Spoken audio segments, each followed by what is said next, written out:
ইরানের সর্বোচ্চ নেতা আয়াতুল্লাহ আলী খামেনি হামলায় নিহত হওয়ার খবর নিশ্চিত করেছে ইরান। আজ রোববার সকালে দেশটির রাষ্ট্রীয় সংবাদ মাধ্যম IRIB এ তথ্য প্রচার করে।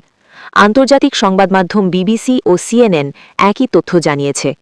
IRIB জানায়, ইরানের সর্বোচ্চ নেতা শাহাদাত বরণ করেছেন। এই ঘোষণা প্রচারের পর দেশজুড়ে নেমে আসে শোকের ছায়া।